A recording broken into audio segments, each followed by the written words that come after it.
né? Porque eu já nem lembro da maior. Now the world don't move to the beat of this one drum. Sejam bem-vindos ao Papo na Mesa Podcast.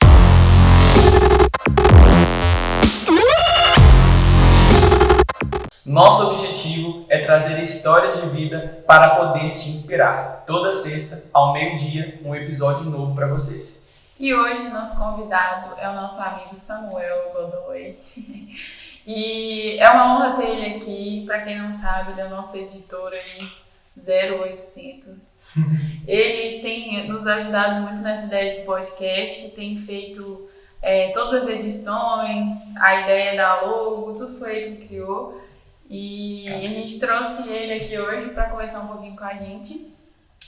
Samuel, eu queria que você se apresentasse. Quem é o Samuel? O que ele faz? De onde ele vem, ele veio, o que come, o que faz, exato. Enfim, bom, meu nome é Samuel, tenho 25 anos, estou para fazer 26 aí daqui a um mês. Oba. Festinha. A gente vai programar em nome Bom, tô morando aqui em BH vai dar 1 ano e meio e nasci em São Paulo, criado com os meus pais a vida inteira, criado na igreja. Quando eu nasci, meus pais já eram pastores, então, tipo, aquela coisa, desde a barriga já fechava a igreja, abria a igreja, chegava mais cedo, ia embora mais tarde.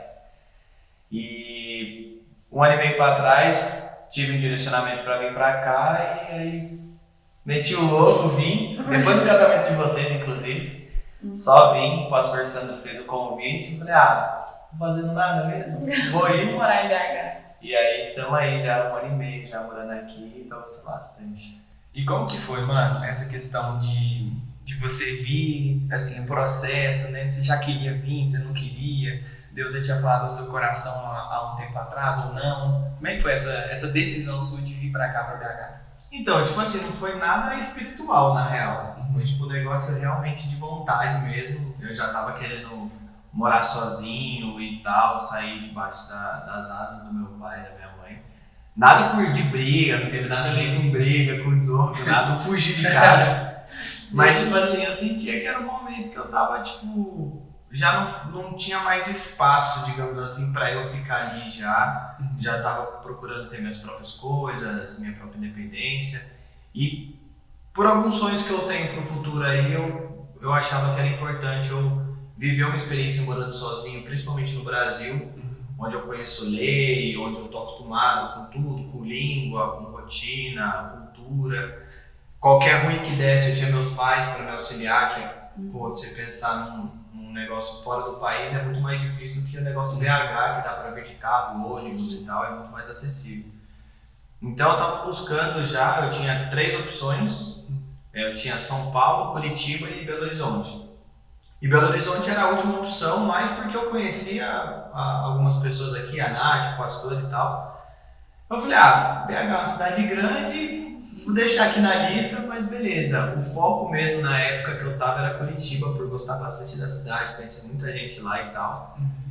E São Paulo era mais por um conforto de ter alguns familiares lá e pra área que eu trabalho, ter muito campo, muita oportunidade lá.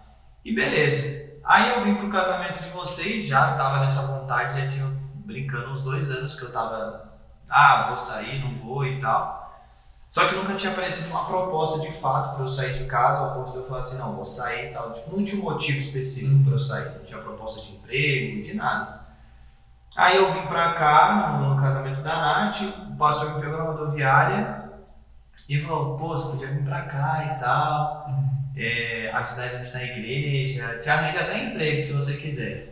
E como eu já trabalhava com parte de edição e tal, eu falei, se o senhor me arranjar cliente, eu venho. Aí ele juntou com o Luciano, ficaram a semana inteira, não, o que você faz? Você faz não, vou divulgar, vou fazer e tal. Aí chegou no sábado, o Luciano me puxou de canto, o Luciano é doidão, né? Maluco na cabeça, galera. Ele é maluco, o pastor é tão maluco quanto, e aí juntou eu que não bato bem na cabeça também. Outro maluco. Aí ele falou assim, aí você vem, tem um negócio pra você. Eu falei, vai me sustentar em BH? Ele falou, vai, as contas você fecha. Eu Falei, tá bom, vou voltar então, vou morar em BH. Verdadeira loucura. Liguei pra minha mãe e pro meu pai e falei assim, aqui, tô voltando pra casa pra buscar minhas coisas, passar o aniversário da Larissa aí, que é minha irmã, e voltar pro BH, vou morar em BH. Aí minha mãe ficou em choque, mas tipo assim, como assim? Você vai pro casamento, você tem que voltar, né? Aí eu falei, não, a gente já tava com proposta pra sair de casa já tem um tempo e tal. Aí eles sentiram paz no coração, eu cheguei em Sorocaba, na rodoviária, já comprei a passagem pra vir pra Belo Horizonte. Na data certinho, comprei a passagem para dia 16 de outubro, que já teria passado o aniversário da minha irmã. Então, tipo, eu já cheguei em Sorocaba comprando a passagem para voltar para Belo Horizonte, só de vinda. Aí eu fui, passei o aniversário da minha irmã, passou acho que umas 2 ou 3 semanas depois do casamento de vocês, eu já tava voltando, definitivo, casal, com tudo, e arriscando aí um sonho. E você falou, e aproveitando, só pegando o gancho, você falou da sua irmã. Quantos irmãos você tem? Eu tenho só a Larissa, minha irmã mais uma irmã. Tá. E como que foi sua infância, sua adolescência, assim? Você falou que, você comentou aí no início que desde da barriga da sua mãe você já abria e fechava a igreja. Como é que foi essa sua infância, assim, em qual cidade que foi, na verdade? Foi Sorocaba. Sorocaba. E como é que foi? Como é que era, assim, a rotina? Seus pais são pastores, né? Como é que é? Cara, tipo assim, na época, até um certo ponto da minha vida da Larissa, o meu pai ele tinha empresa, né? Ele tinha uma empresa de controle de pragas, parte de detetização e tudo mais. Então ele trabalhava, ele fazia essa jornada dupla entre trabalho e igreja. E aí ele abriu essa empresa, na verdade, na época que ele era solteiro ainda, junto com outro cara que hoje é pastor, né? Lá de Barueri.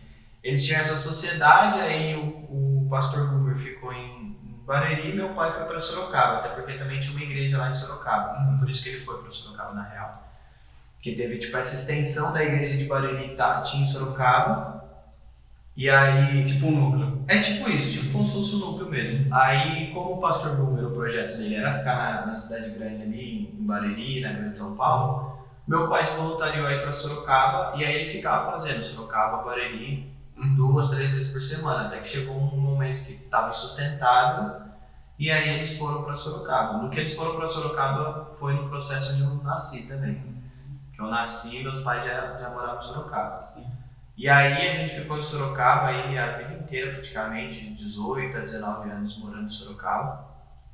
E aí depois de um tempo meu pai foi pro Integral, quando a gente se tornou Past Church. Sim. Aí meu pai saiu, passou a empresa e aí ficou como pastor em tempo integral.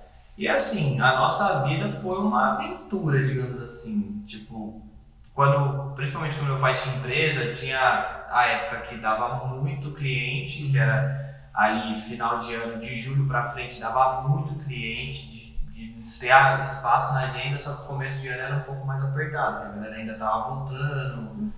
Final de ano novo, o negócio todo, então tipo assim, até ali fevereiro, março ficava meio agarrado. Aí abril, maio, começava a voltar de novo os clientes. Então assim, a gente também nunca foi de uma igreja, vamos dizer assim, grande, ao ponto de ter uma entrada para ter um salário, os pastores terem um salário, então a prioridade sempre era o pastor presidente, que é o pastor Elvis. E todo mundo estava de acordo com isso, nunca foi um problema também. Sim. Mas tipo... A gente não viveu altas coisas de esbanjar financeiramente, assim falando, mas também, graças a Deus, nunca faltou nada. A gente teve uma vida muito boa, assim. Morava numa casa excelente, morava perto da avó, então direto. Eu tinha que voltar da escola de a pé. Aí eu falava assim, cara, caminho da escola pra voltar é casa da minha avó. Então, passar minha avó dar um oi ali, meio-dia, nem vou dar um oi pra minha avó. Já almoçava. Mas com certeza, eu ia chegar lá e falar, filho, vai pegar um prato lá, você vai almoçar hoje na casa da avó. Eu falei, vou ter que fazer esse esforço. E foi isso, cara. Tipo assim, eu acho que o mais turbulento da minha infância e adolescência foi o rolê de escola. Porque eu nunca gostei de estudar. E eu até brinco que eu falo assim, foi uma decepção pra minha mãe como pedagoga formada ter um filho que eu odiava estudar. Minha mãe é pedagoga de formação. E aí, tipo assim, eu detestava estudar, tipo assim, não quero estar aqui e eu vou fazer o mínimo pra passar. Então, tipo... Realidade muitos brasileiros. Exatamente. Só que, tipo assim, tinha aquele peso a mais, digamos assim, por ser filho de pastor, ter que dar o exemplo e tal. Então, tipo assim, no último episódio, o professor falou que você era um orgulho e tal, eu não era essa pessoa. Eu definitivamente não era esse aluno. Eu era aquele aluno que o professor entrava e falava assim, que coisa feio, velho. Por que não falta o negócio dele? Já vai pra diretoria. Exatamente, eu acho que eu era, pra muitos professores, era motivo de tristeza, assim, tava até uma raiva, porque eu não gostava de estudar, cara. Não gostava de estudar. E por não gostar de estudar, eu só me envolvia com os piores da sala sempre.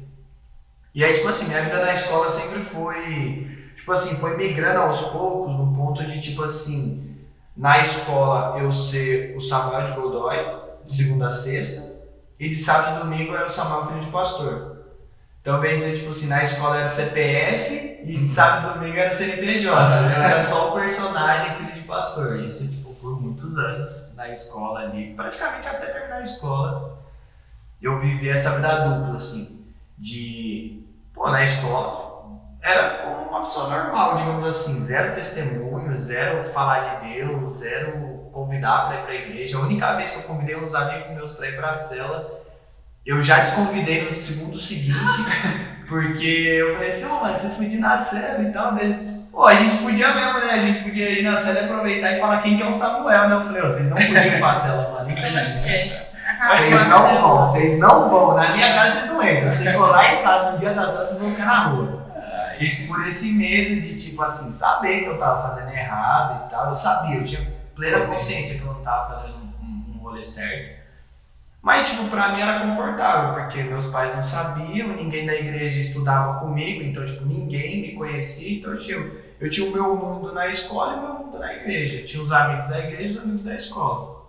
Então, pra mim, tipo assim, e eles não se conversavam a ponto de se conhecer, de falar, então, tipo assim, na escola eu vivi uma vida que eu queria, e na igreja eu vivi um personagem durante anos, assim, tipo, de ser o filho de pastor que os meus pais gostariam de ter e que as pessoas esperassem que eu fosse ali na igreja. Então, tipo, não gerava escândalo, não me envolvia com nada, assim, e tal. Então, tipo, por muitos anos foi, tipo, assim, full personagem. E como que foi a virada, assim, tipo, entender que, opa, não dá mais pra sustentar a vida, tipo, dupla, né? Sim. Em casa uma coisa, na igreja uma coisa, na escola outra. Eu acho que foi depois da viagem do Difflin. Tipo assim, foi... Tipo assim, eu fiz a viagem do Difflin, tipo 2017. Tipo assim, eu fiz a viagem do Difflin, eu tava pra fazer 20 anos. Tipo assim, até a viagem do Difflin, eu era... Mano, zero exemplo. Zero. Eu era, tipo assim, nada a ver. Eu não me considerava nem crente, né? Porque... Pra mim ficou comum ir pra igreja aos domingos, participar das coisas da igreja, teve célula em casa a vida inteira, então tipo, sabia como fazer e tal. Eu não me envolvia muito na parte espiritual das coisas da igreja, tipo pregar e tal, eu sabia que também tipo, se eu fosse pregar era uma resposta, então eu tinha que ser crente para pregar. Quando era convocado para ir em encontro com Deus, pelo menos um mês antes eu era muito crente. Orava, fazia jejum, pedia perdão e tal, porque eu falava assim, cara, se eu for do jeito que eu tô pro encontro com Deus, mas é chegar do lado de alguém que tiver com Satanás no corpo, ele me acusar inteiro, assim, ó, e passar toda a minha ficha pra todo mundo, aí vai ser pior. Então, tipo assim, eu tomava meus cuidados, assim, na época. Mas a viagem do Difflin foi um rolê que me impactou muito. Tipo assim, eu acredito que eu me converti de verdade lá, porque eu tinha muita coisa da igreja e da palavra no meu coração, por conta que eu cresci nesse ambiente. Então tinha muita coisa que eu sabia, que eu tinha recebido dos meus pais, de certa forma. Mas eu escolhi não viver isso até o Difflin. Simplesmente escolhi não viver, não ler a Bíblia. Então, tipo assim, eu li a Bíblia pela primeira vez inteira pós-Difflin. Eu nunca tinha lido a Bíblia inteira. Eu lia, tipo, um versículo ou outro. Como eu e minha irmã cresceu assistindo o desenho da Bíblia, né? Porque na época meus pais não eram adeptos à televisão e tudo mais, assistir canal aberto e tal. Aí eles compraram um box que era fita VHS ainda. Nossa. Tipo assim, velhaço. Acho que o povo de hoje nem sabe. Nada, nem sabe. Se marcar, eu vou até botar uma foto na hora que esse vídeo for no ar, assim, pra galera ver o que era. Um box, né? Uma caixa, assim, ó, gigantesca. Você colocava a fita lá e tal, tinha que rebobinar a fita quando terminava o filme. Era uma loucura. E é tipo assim, eu cresci vendo as historinhas da Bíblia. Então, pra qualquer um ali, mais ou menos, eu conseguia levar um personagem de boa, porque eu lembrava do desenho, debatia um negócio ou outro ali, pegava um versículo que eu lembrava, alguma coisa que meu pai falou em alguma pregação que eu peguei vazada, assim. Então, eu era muito de tipo assim, tem aquela passagem na Bíblia que fala isso, mas onde estava? Que contexto que era? Eu nem sabia, eu só lembrava disso e falava.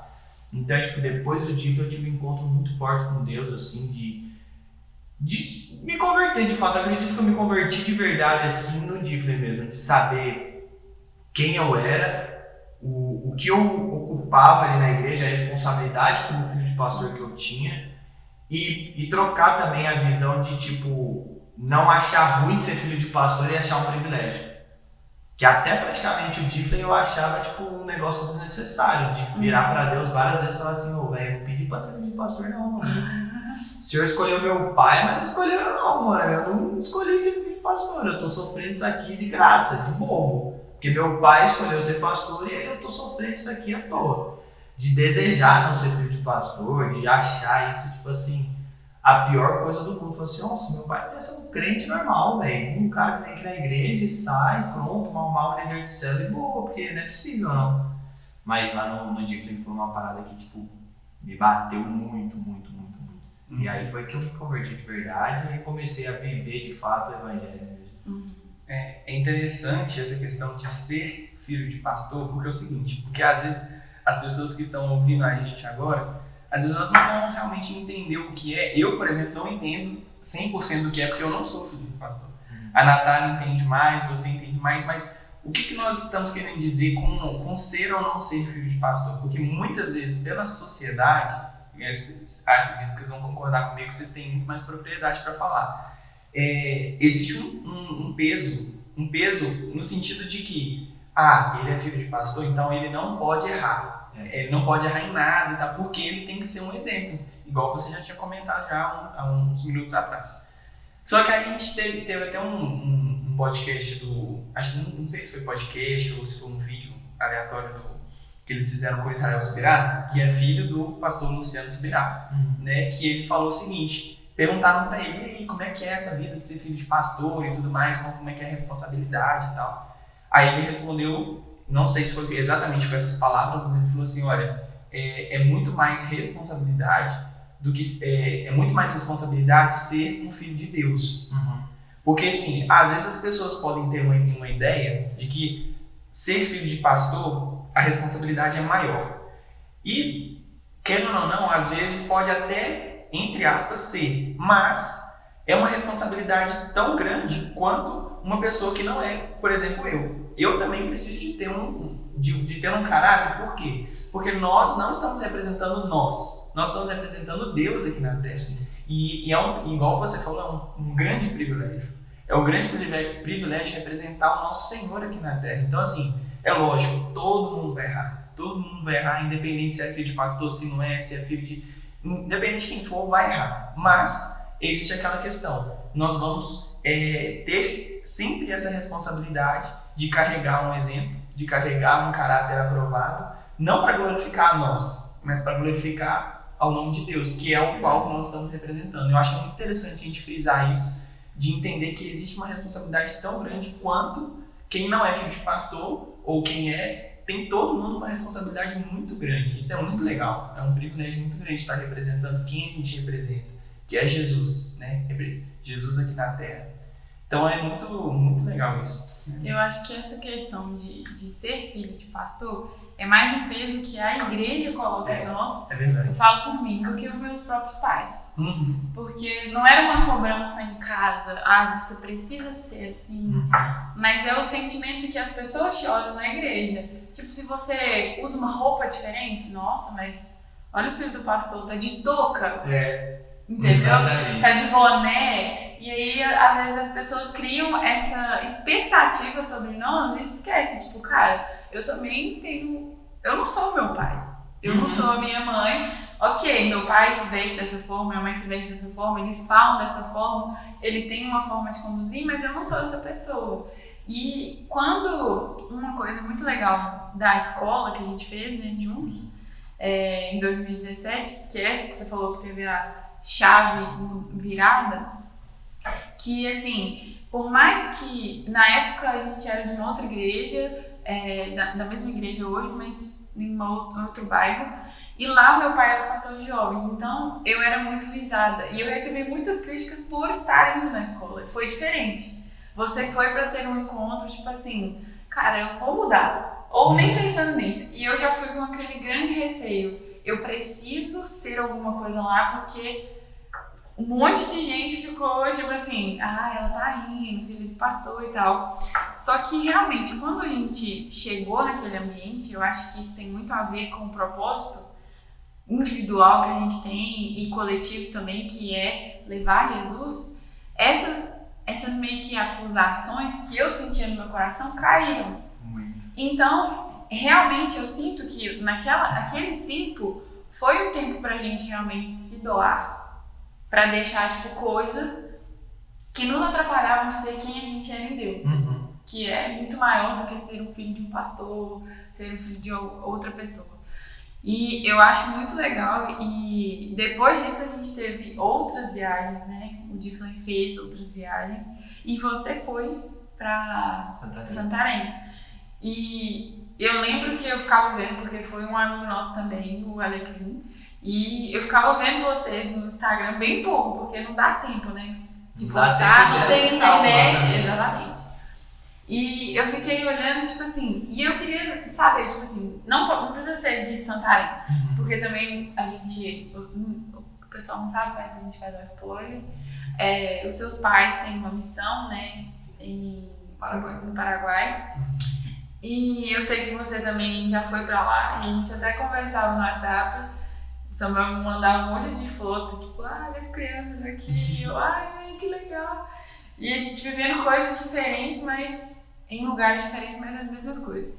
E aí eu queria saber de você, tipo assim, uma história de alguma dessas suas viagens, assim, que você tem pra contar que mexeu com você, tipo, você viu algo que você falou assim, cara, foi pra isso que realmente fui chamado. Cara, tem duas assim que me marcaram bastante. Uma, inclusive, em Santarém, na viagem que a gente fez depois de Sobral, e uma no Paraguai. A de Santarém foi, tipo assim, um choque, na verdade, de vida, assim, total. Que, tipo assim, eu gosto de algumas coisas de marca, mas você fala assim, cara, você pode se vestir de qualquer jeito. Eu vou colocar uma bermuda, uma camiseta e vou andar descalço. É o que eu gosto de fazer. E tem o nosso amigo Henrique, que ele é tipo muito isso também. Então, tipo assim, a gente brincava que a gente estava no nosso habitat natural. Porque lá em Santarém, a gente viveu na comunidade indígena. Então, tipo assim, isso era o outfit padrão deles, assim, entendeu? E a gente até evitava, tipo assim, eu particularmente evitava de, tipo, não sabendo se eles conheciam ou não, nem julgando esse ponto, mas tipo, evitava de colocar muita roupa ou roupa de marca ou alguma coisa assim muito diferente, pra não ter esse negócio de tipo assim, nossa, ele é diferente de mim, e ter uma objeção da parte deles também, tipo, veio aqui se mostrar alguma coisa, eu tinha esse receio. Então, tipo assim, eu entrei muito na vibe deles, eu colocava uma bermuda, uma camiseta, ficava descalço pra cima pra baixo, andando, normal.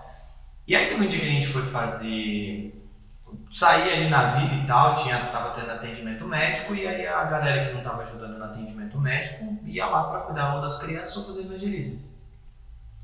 E aí uma amiga nossa que tava na equipe, ela me chamou junto com mais 2 outras pessoas para ir na casa de um moço para fazer atendimento, que ele não tava conseguindo ir lá na onde a gente estava atendendo, para fazer um atendimento básico de saúde, medir pressão e tal, fazer um atendimento básico ali médico com ele. Inclusive era uma equipe aqui de BH, que foi junto com a gente, uma equipe de médico, nutricionista e dentista. Foi pra lá e tal, e encontrou com a gente lá.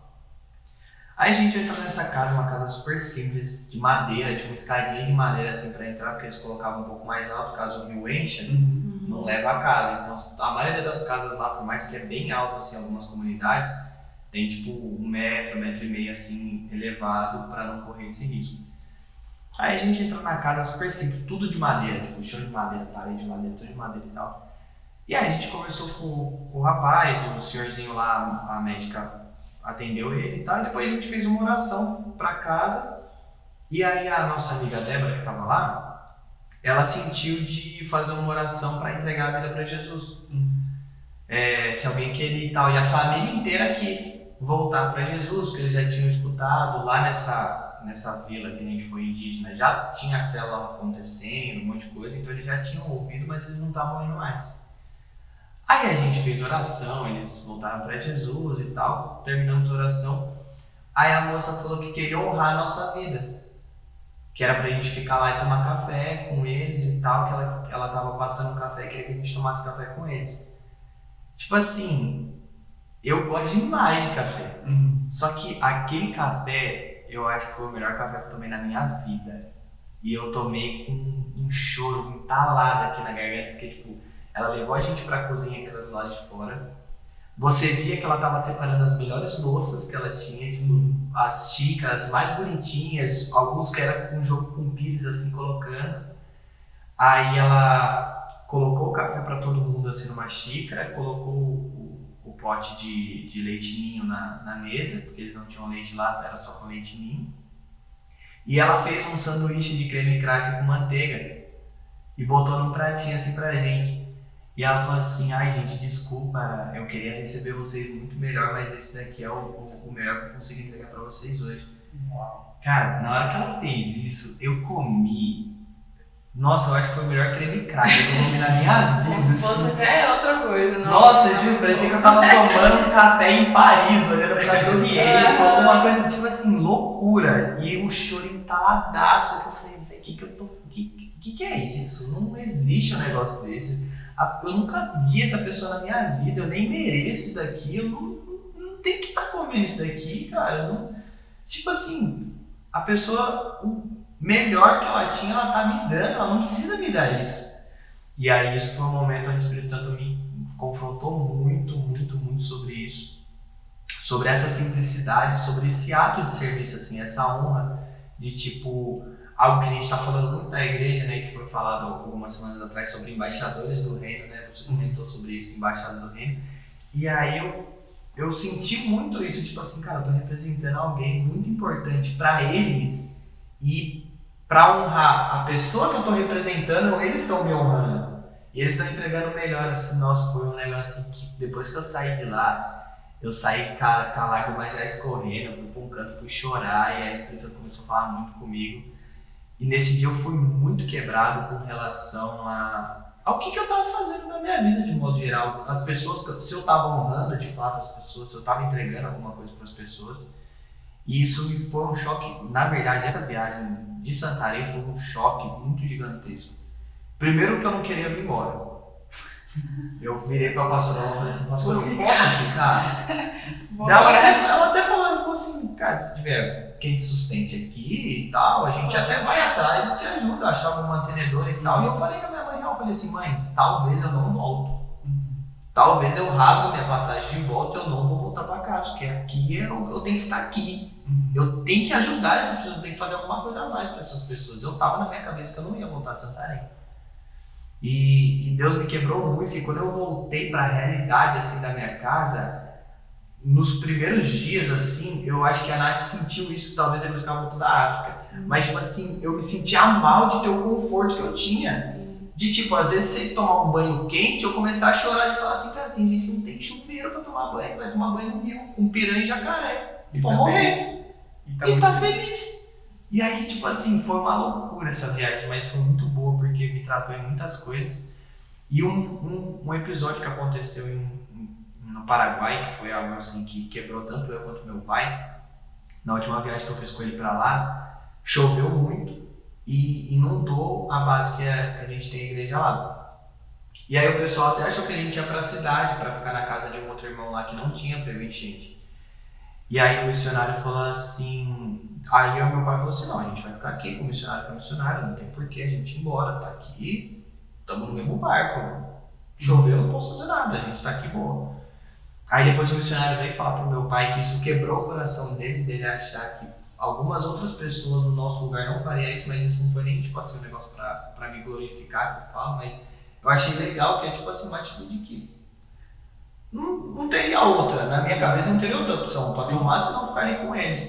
E tipo assim, inundou num ponto que a água da cama que eu e meu pai tava dormindo tinha 4 dedos assim. O nível da água tava aqui, a cama tava aqui. Então, tipo, se chovesse mais 10, 15 minutos, a água ia bater no colchão e a gente não ia ter onde dormir. Sim. E aí, tipo assim, foi papo da gente, na parte rasa do pátio, do terreno que a gente tem lá da igreja, a parte rasa tava batendo no joelho. Então, tipo, tinha um lugar que a gente o banheiro a gente não conseguia acessar, porque pra passar no banheiro, a gente batia água aqui. Aí, tipo assim, você vai pro banheiro, você toma banho, depois você volta com água aqui, você toma. Não adianta. E aí eu com meu pai, a gente passou uma semana tomando banho no pátio da igreja. A água já tava no joelho mesmo, você dava sabonete aqui, vai, batia água aqui, o banho tomado. Já era. E aí a gente tava com medo porque onde a gente tem lá no Paraguai, a gente tem um comedouro que a gente dá comida para as crianças aos domingos. Aí as crianças vêm, escutam a palavra domingo de manhã e a gente serve almoço para elas. E a gente ficou triste porque não ia dar para fazer isso, porque onde estava o comedouro estava tipo assim, acima da cabeça. Não tinha como chegar no comedouro, onde é o comedouro ali. E aí o meu pai acordou domingo chateado, tipo assim, cara, não tem o que fazer e tal. E aí meu pai assim, só vendo a situação, assim, a circunstância negativa e tal. Daqui a pouco a gente escutou umas crianças sair correndo assim, gritando, e aquela movimentação e tal. Aí meu pai foi pra fora do quarto e foi olhar assim, as crianças brincando no pátio da igreja, nadando, pegou o barco, começou a andar com o barco assim, pelo terreno e tal. E tipo, as crianças brincando, tipo assim, nossa, missionário, você fez uma piscina pra gente aqui na igreja e tal. Na hora que a gente olhou isso, eu com meu pai, a gente se olhou, e eu acho que o Espírito Santo deve até ter falado a mesma coisa pros dois, mas o que eu senti muito forte no meu coração é tipo assim, veio aquele texto da Bíblia que fala que quem tem um coração igual de criança vai herdar o reino dos céus. E aí, tipo assim, é aquele negócio, tipo assim, não é criança a nível de imaturidade, mas eu vejo mais nessa simplicidade, assim. Tipo assim, cara, você não vai comer hoje, você tá brincando. Não existe isso. Aos nossos olhos, assim, quando você fica um pouco mais velho, você começa a ver as circunstâncias negativas, você não para pensar que, tipo assim, pô, Deus trouxe uma piscina pra galera brincar, para as crianças brincarem. E aí esse rolê também me impactou muito, assim, de tipo assim, eu preciso ser um pouco mais simples, eu preciso ser mais grato, ou independente da circunstância caótica, eu preciso achar alguma coisa positiva, porque sempre tem. É questão de você olhar e de você, às vezes você precisa procurar, você cavar um pouco mais e se esforçar para ver uma situação positiva em tudo, mas sempre tem alguma coisa positiva em tudo que acontece.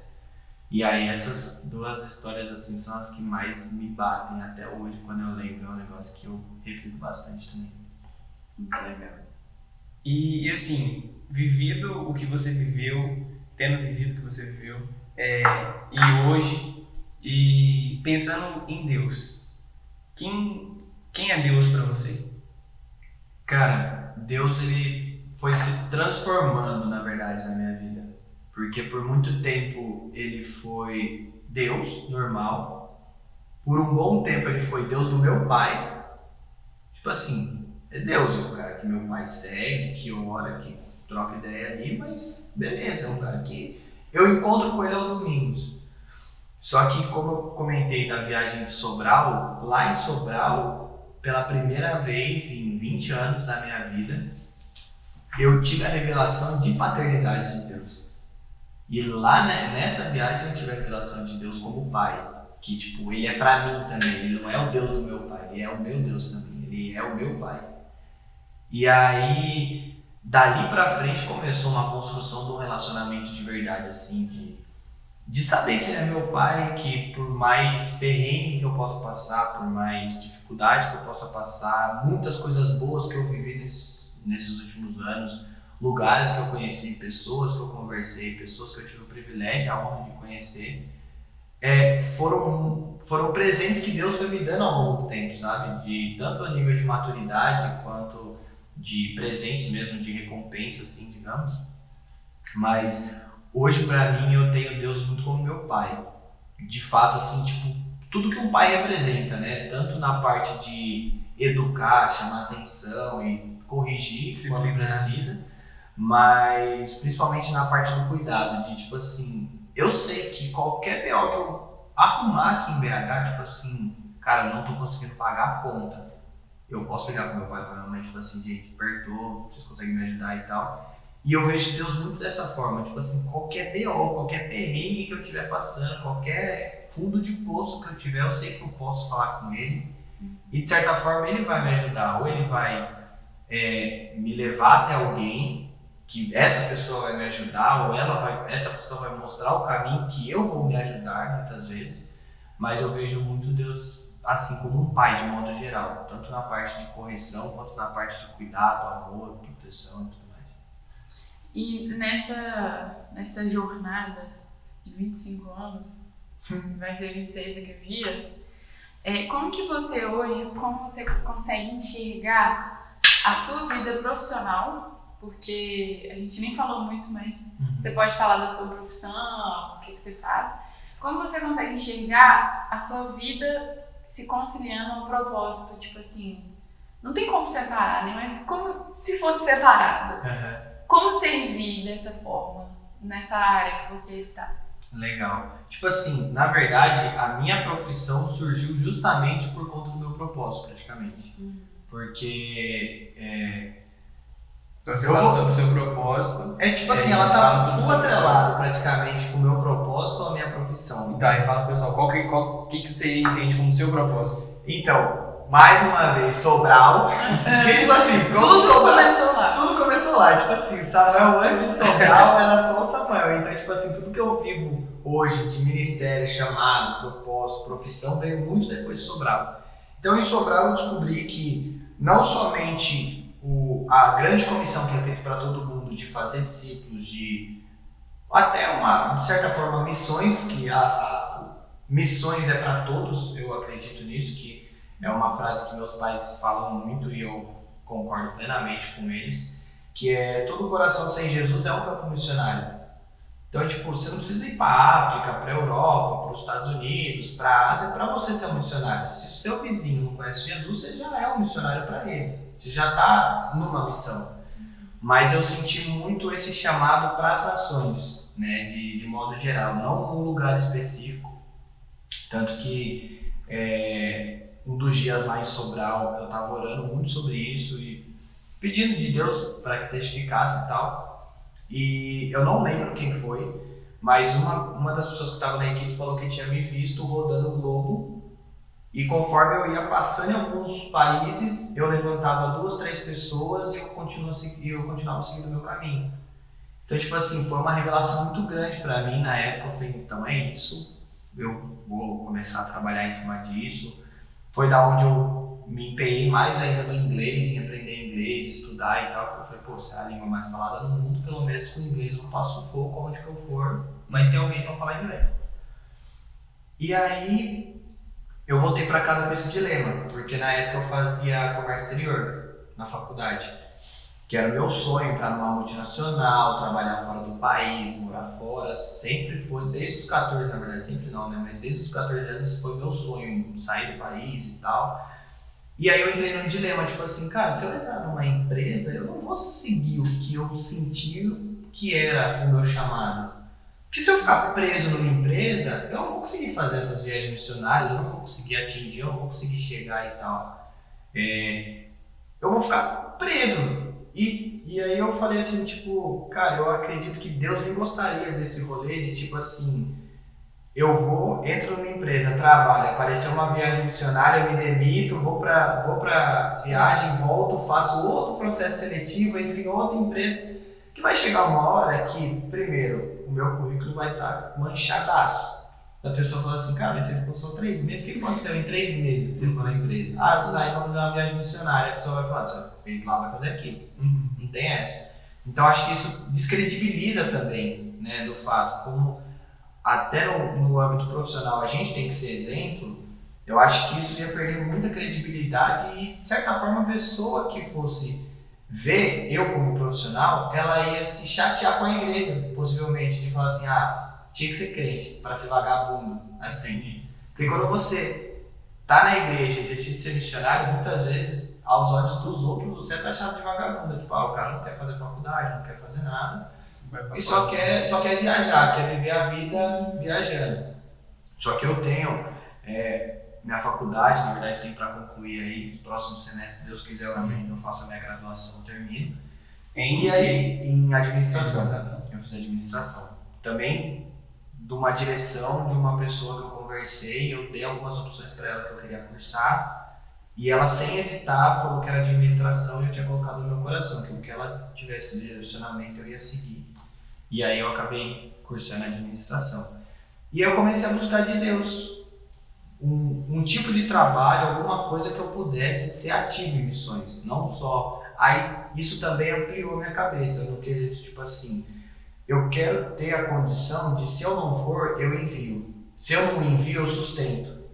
Então, participar das 3 áreas de missões. Eu quero e eu tenho trabalhado para ser ativo nas 3. Ser mantenedor da obra, mantenedor de pessoas e eu me enviar para ir fazer as coisas também.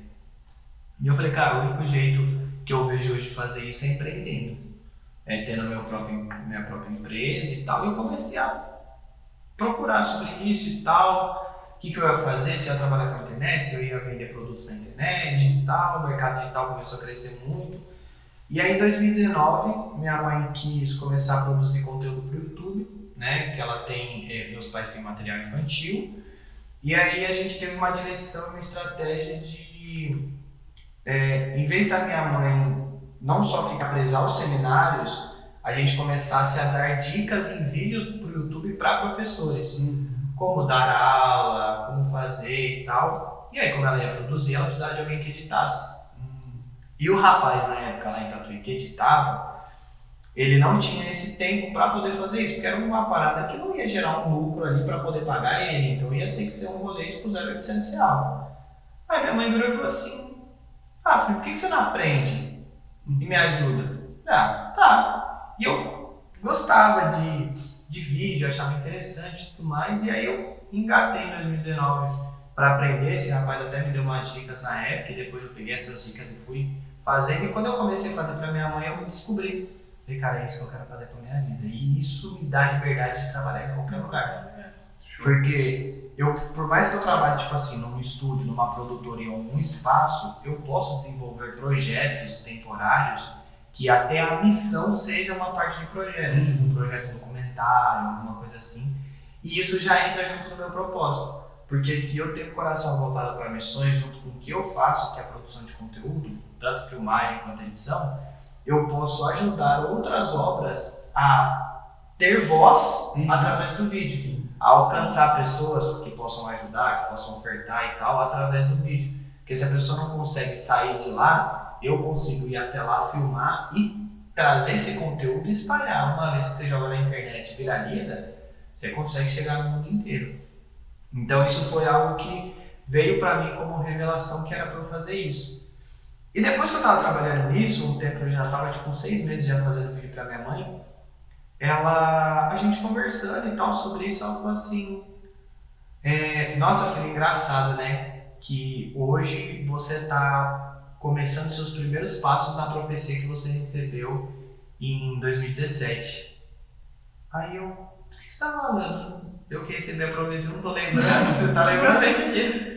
Ela lembra em Santarém, e aí quando ela falou Santarém, eu lembrei que eu, no final da viagem, eu tava trocando ideia com um amigo meu de lá, o Rafa, e aí a gente tava conversando, tipo assim, sentado na mesa, igual a gente tá aqui, só que ele tava na minha frente, eu tava aqui e tal. E aí ele conversava aqui comigo, olhando pra mim, daqui a pouco ele olhava pro lado assim e voltava. Aí, Beleza, e tipo assim, a gente conversando coisa à toa, tipo, futuro, plano, o que imagina e tal, o que eu gostaria de ser no futuro. Eu tinha acabado de trancar minha faculdade de comércio exterior. Quando eu fui para Santarém, eu tinha trancado em abril, maio, ali eu tinha trancado a faculdade. E aí eu tava conversando com ele sobre isso, que eu tava meio perdido, que eu gostava da parte de marketing e tal, mas eu não sabia muito o que eu ia fazer, e ele olhando pro lado, olhando pra minha cara. Agora eu fiquei invocado, comecei a olhar, que é isso, eu tô fedendo, tem algum bicho aqui. E eu comecei a olhar, eu falei, cara, e na minha cabeça eu tipo assim, mano, o que esse cara tá arrumando, velho? Tá vendo? O que ele tá vendo que eu não tô vendo? Tá vendo demônio, tá vendo anjo? Não sei, beleza, deixei. Aí ele falou assim, cara, eu tô perguntando. Aí ele começou a perguntar muito sobre vídeo, se eu gostava de fazer, se eu me interessava e tal. Aí eu falei, mano, é um negócio que eu tenho curiosidade de aprender algum dia da minha vida, mas nunca tipo assim, ai, nossa, o sonho da minha vida. Eu falei assim, cara, é porque assim, eu não sei se você reparou, eu tô olhando um pouco pro lado. Eu falei, cara, eu tô reparando, tem muito tempo e eu tô curiosidade, eu só tô esperando uma brecha pra te perguntar por que você tá olhando pro lado. E ele falou assim, é porque do seu lado esquerdo, aí eu já... Aí ele falou assim, do seu lado esquerdo tem um anjo segurando uma câmera de vídeo profissional e esticando na sua direção. Aí ele falou assim, por isso que eu tô te perguntando se você tem alguma coisa de vídeo, alguma coisa assim e tal. Falei, cara, se eu não tinha, agora eu tenho. Se tem um anjo entregando uma câmera, pra mim é isso. É isso que é pra fazer e tal. E aí depois ele orou comigo e tal, e ele até falou, assim, cara, eu não sei o que é, eu não tive revelação do que seria isso, eu só tive a visão dessa imagem, mas que Deus possa direcionar. E aí em 2019 para 2020, que eu tava editando pra minha mãe, tipo 3 anos depois, 2 a 3 anos depois que eu recebi essa profecia, tava acontecendo e hoje eu me vejo apaixonado nessa área, não me vejo fazendo outra coisa, né? Posso até fazer no meio tempo ali para levantar recursos, porque essa área de vídeo também é uma área muito cara de se entrar no mercado por conta dos equipamentos que você tem que comprar, o tipo de equipamento que você tem que ter em casa para editar, uma câmera boa para você fazer um conteúdo bom, então isso é um custo muito alto aqui no Brasil. E aí, só que tipo assim, eu me vejo fazendo isso o resto da minha vida. Tenho sonhos e planos de ter minha agência, de ter uma produção em larga escala aí de tudo, tanto a nível de conteúdo, podcast, casamento, festa, tipo, abrir um leque assim gigantesco para produção de vídeo.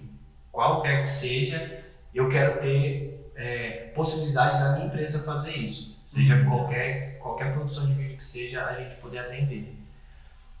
Tanto que um spoiler aí que ninguém sabe, acho que só os meus pais sabem, mas está em manutenção ali, está no forno ali para sair.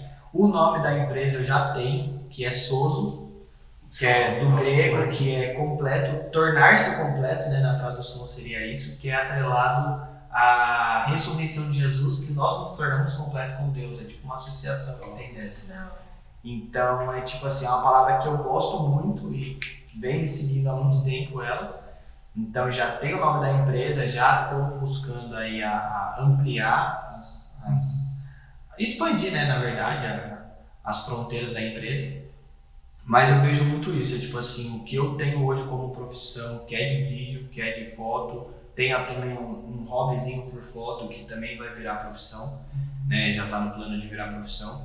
Mas essa parte de foto e vídeo, filmagem, fotografia é uma parada que veio mais por causa de uma profecia, digamos assim, e por uma necessidade de eu cumprir o meu chamado do que um negócio que eu sonhava desde pequeno em ser, como eu tenho amigos que o pai já trabalhava com isso e desde pequeno eu vi o pai fazer e entrou no ramo da família. Então é um negócio que meu pai e minha mãe nunca pensaram em fazer isso, mal tirava foto ali, tirar foto com o celular e tal, não tem essa vontade de entrar nessa área. Então foi mais um negócio assim, tipo, uma urgência de ter alguma profissão que fosse me ajudar a realizar o meu chamado. Foi mais um rolê assim. E é muito legal que o vídeo, a foto, ela marca muito o momento. Então assim, você tá lá filmando, você tá tirando foto, você tá lá editando um podcast, ou seja, você está eternizando momentos. Sim. Você tá eternizando. Você tirou foto de um casamento, mano. O casamento, a pessoa, eu quero ver as fotos aqui do meu casamento, quero ver o vídeo. Vai lá e vê. E tem algumas lembranças que ela não iria ter se ela não tivesse visto o vídeo. Exatamente. Né? Então, assim, isso é muito legal. Que as fotos, os vídeos, elas eternizam, ou pelo menos dão uma duração maior a momentos marcantes na vida de alguém. E dentro dessa questão dos momentos marcantes, pegando esse gancho, eu queria te perguntar, qual foi o acontecimento mais feliz da sua vida? Que é aquele que te marcou, se tivesse alguém lá para filmaria, você ia lembrar de uma coisa muito legal. E o acontecimento mais triste também da sua vida. Se você quiser começar pelo triste ou pelo feliz, só pra gente falar um pouco sobre isso. Vou começar pelo triste, porque daí a gente Fica vai pra feliz vibe felizinha depois, fica mais fácil. Cara, eu acho que o momento triste da minha vida foi uma fase que eu vivi em Sorocaba, que foi uma fase meio que de transição que a gente estava vivendo, que meu pai estava para ser enviado para Tatuí. E nem eu nem minha irmã a gente não queria ir de jeito nenhum, tipo, porque era uma outra cidade, é uma cidade que fica tipo uns 60 quilômetros mais ou menos de distância de Sorocaba. Pô, eu ia sair de ser quase que vizinho da minha avó pra morar a mais de 60 quilômetros dela. E eu sou muito apegado com a minha avó. Tanto que um dos pesos grandes pra eu vir pra BH foi a minha avó. E aí minha avó me abençoou pra vir, eu falei, então eu vou, então tá relaxado, tranquilo. Mas tipo assim, eu não queria de jeito nenhum, era uma cidade muito melhor do que Sorocaba, era mais interior de São Paulo ainda. Uma cidade muito pequena, não tinha nada, não conhecia ninguém lá. E eu bati o pé com meu pai, eu falei, não, Deus chamou você, não chamou eu. Não vou, não tem essa, não vou e tal, não quero ir. Não tem possibilidade de eu ir e tal. Isso já era em 2016, ainda foi antes do DIF, então não tá nem convertido ainda pra tipo, não, vou por honra, eu vou e tal, zero. Não, você vai, eu vou morar com a minha avó, vou dar um jeito. Já eu faço 18 aí, eu moro sozinho também, qualquer coisa, eu moro com a Larissa aqui, Sorocaba, e eu pra Tatuí eu não vou. E aí foi várias vezes, meu pai, não, vamos lá e tal. Eu falei, pai, não quero ir, velho. O chamado é seu, você escolheu ser pastor, você escolheu ir pra Tatuí. Eu não escolhi ser seu filho, eu sou seu filho, ó, eu sou grato por isso, mas não tô escolhendo pra Tatuí. Eu até brinquei na época, eu falei assim, eu já tenho idade pra escolher isso, eu já sou maior de idade, eu não preciso ir com você. E aí eu falei, não, meus amigos todos estão aqui, eu com a minha irmã com essa viagem, né? Não, que nossos amigos todos estão aqui, tal, nossa vida inteira tá aqui, como que eu vou abandonar? E aí eu acho que, tipo assim, não que Deus seja uma pessoa ruim, mas eu gosto de imaginar esses cenários, tipo, meio, tipo, deboches, assim, e tipo, Deus fala assim, você não tem, né? Você tem amigo aí, né? Você não quer ir? Tá, beleza. Cara, foi tipo assim, uma avalanche assim, ó, de facada que a minha irmã começou a tomar de pessoas que a gente achava que eram nossos amigos, de tipo traição, de descobrir o tanto que falava mal da gente, de do nada se afastar. E mano, eu com a minha irmã fui perdendo as coisas assim, ó, de um jeito muito rápido. Muito rápido, eu falei assim, mano, que tá acontecendo? Eu achei que eu tinha uma vida inteira aqui, eu não tenho nada. E foi muito triste, porque tipo, a gente se viu sozinho. Tanto que foi uma época que também o lado positivo disso, como tudo tem uma coisa positiva, o lado positivo foi que eu e minha irmã a gente se aproximou muito nessa época de tipo, eu e a minha irmã tirar o rolê a gente. Tipo, a gente não tinha mais com quem tirar o rolê, o que fazer, não ia pra casa de ninguém, porque ninguém chamava mais. Chegou um ponto que a Larissa falou assim, você tá de boa, vamos no shopping hoje assistir filme? E a gente assistia tipo 2 filmes seguidos, saía de um filme e entrava em outro. E de boa, aí foi uma época que foi tipo eu pela Larissa e a Larissa por mim. Era a gente, era a dupla e pronto. E de certa forma também a gente meio que se fechou, porque a gente não deixava ninguém entrar nesse rolê. Era um rolê meio dela, por mais que ela tinha os amigos na época da loja que ela trabalhava no shopping. Tinha os amigos da loja, mas era eu com ela, comigo. E pronto. E aí acabou que em 2017 a minha irmã foi fazer a viagem para os Estados Unidos como babá e eu fui pro Disney. Então, tipo assim, o Difflin acabou sendo uma restauração também disso, né, de me sentir muito sozinho, muito, tipo, eu moro numa casa com 3 pessoas, mas eu tô sozinho, tenho ninguém, eu não tenho um amigo, um parceiro pra tirar um rolê ou pra, tipo, cara, não tô bem hoje, preciso desabafar. Vou desabafar com meu pai. Tipo, tô mal porque meus amigos me abandonaram. Na minha cabeça eu não tinha nem liberdade, mas tipo, não tinha por que eu falar isso pro meu pai na época.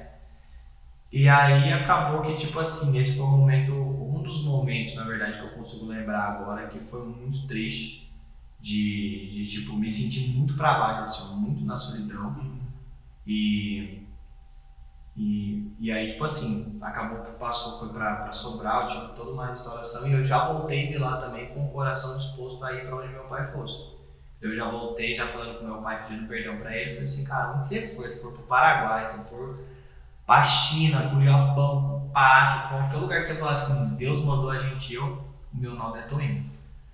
Então, tipo, acabou que foi um tempo ruim, mas a restauração foi rápida, de certa forma.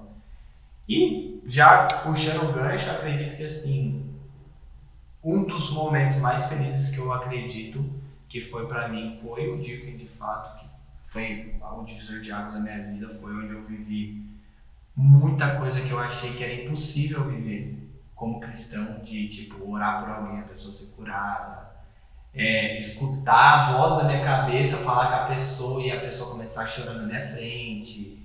Viver um tanto de milagre que a gente viveu lá, fazer amigos do Brasil inteiro, de tipo assim, pô, cara, a gente conheceu uma galera que, mano, tá tudo espalhado aí pelo Brasil, muitos estão ainda nessa pegada. A Sara, por exemplo, que é uma filha de pastor que ela mora aqui, ela tá em São José dos Campos fazendo uma outra escola missionária.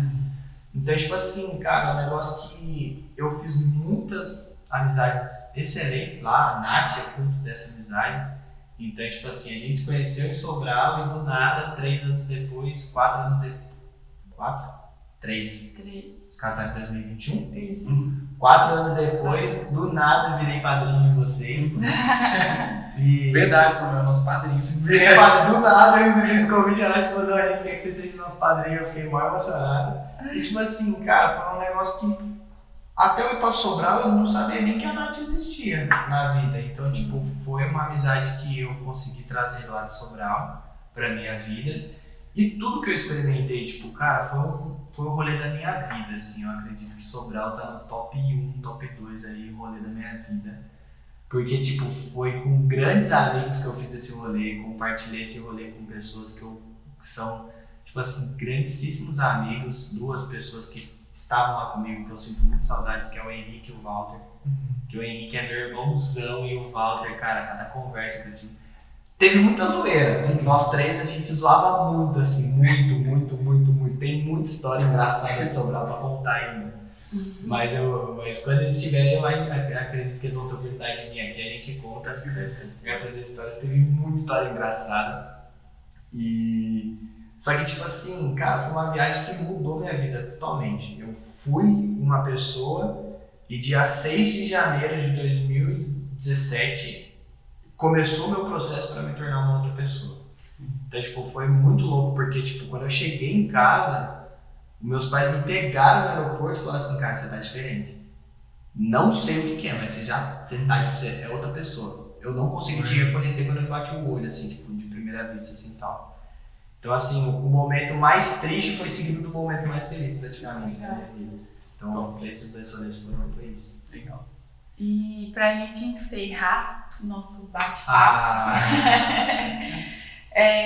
você olhando hoje pra sua vida e olhando tudo que você já viveu, se existisse uma situação que você pudesse mudar, você falasse assim, cara, eu mudaria algo, o que você mudaria? Você mudaria alguma coisa? Ou não? Do jeito que tá bom, não muda nada. Nossa, eu já me parei pensando muito nisso, tipo, nesse tipo de pergunta, assim, de tipo, não, eu gostaria muito de ter uma máquina do tempo, voltar e tal.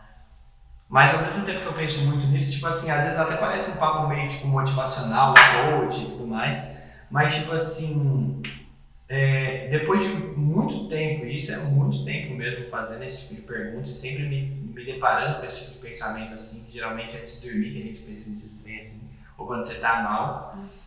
Mas, tipo, depois de muito tempo eu entendi que eu só sou o que eu sou hoje pelas escolhas que eu tive. Então, tipo, eu penso que se eu tivesse oportunidade de voltar e mudar alguma coisa, eu nem estaria em BH, por exemplo, hoje. Talvez a gente nem tivesse se conhecido, talvez não tivesse ido para Sobral, talvez não tivesse vivido o que eu vivi. Então, tipo, eu poderia ter a oportunidade de mudar alguma coisa que foi ruim, mas eu correria o risco de apagar muita coisa boa que veio por causa de uma decisão ruim na época. Então, tipo, tudo que eu vivi aqui em Belo Horizonte, tenho vivido muitas coisas boas e tem muita coisa ainda para ser vivido, tem muita surpresa vindo aí, tem muita coisa para contar, muita novidade para contar. Vocês vão saber em off, né, com certeza. Joga no YouTube. Mas nada. Eu posso até falar, mas com certeza quando eu postar eu vou censurar isso. Eu vou censurar. Tipo assim, eu vou falar só pro pessoal conseguir ver a reação de vocês.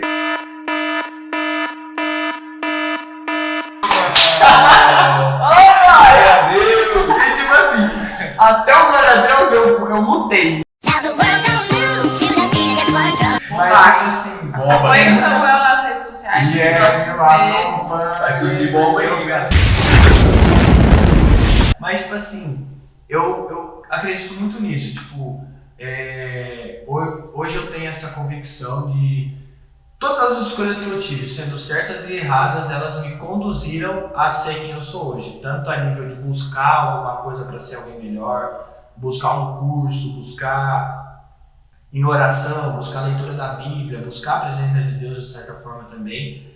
Mas eu acredito que é muito isso, tipo, se eu trocar alguma coisa do passado, eu vou apagar muita coisa boa que eu vivi. Então, se eu tivesse essa oportunidade para as pessoas escolherem, cara, é a única chance que você tem, ou você continuar vivendo aqui ou você volta, eu decidiria continuar vivendo. Porque eu acho que seria uma, de certa forma, uma ingratidão com Deus também, de tipo, teve tanta escolha errada que ele me sustentou e que ele converteu em bênção, que eu estaria sendo, eu acredito às vezes que eu poderia estar sendo ingrato com ele, de tipo assim, o seu plano para minha vida não é bom o suficiente, eu tenho que mudar o seu plano na minha vida, eu tenho que mudar esse episódio. Então assim, teve episódios muito ruins, teve episódios de muito perrengue na minha vida, às vezes o pessoal até acha assim, até puxando um pouquinho do início, o filho de pastor ele tem uma vida muito boa, filho de pastor tem muito dinheiro, filho de pastor viaja bastante, tem muita coisa, tem muita regalia. Mas tipo, quem viveu, viveu. Né? É uma frase até meio redundante, mas quem viveu ser filho de pastor, principalmente pastor que não é de uma igreja grande, que nem eu comentei, consolidada, que tem assim um fluxo maior e trabalha num sistema de salário e tudo mais fixo, sabe o que é essa aventura? De você, tipo, viver mês a mês, você viver semana a semana, dia a dia, e é isso, e continua. Então, assim, eu aprendi a ser grato por tudo que eu vivi. As coisas ruins me ensinaram a depender mais de Deus, as coisas boas me ensinaram a fidelidade de Deus, e tudo isso somado me dá a expectativa do que eu vou vivendo, no que eu ainda posso chegar e aonde eu posso chegar. Né? Tanto na vida profissional, ministerial, pessoal e tal. Então eu acredito que eu não mudaria nada. Show. E antes da gente encerrar, eu queria falar uma frase que veio no meu coração aqui agora, enquanto você estava falando a sua história, esse finalzinho ali, até pra galera que tá ouvindo, nunca desprezem os vales, porque eles podem ser um caminho para as montanhas. Amém. Então, que a gente possa não desprezar aquilo que a gente passou, sabendo que aquilo lá pode ser um caminho que conduziu a gente para chegar onde a gente está hoje. Mas também lembrando que podem surgir outros vales, que podem nos conduzir para outras montanhas, aquela famosa montanha-russa da vida, né? Mas, Samuel, obrigado. Obrigado, Deus abençoe você demais estar fazendo parte desse começo.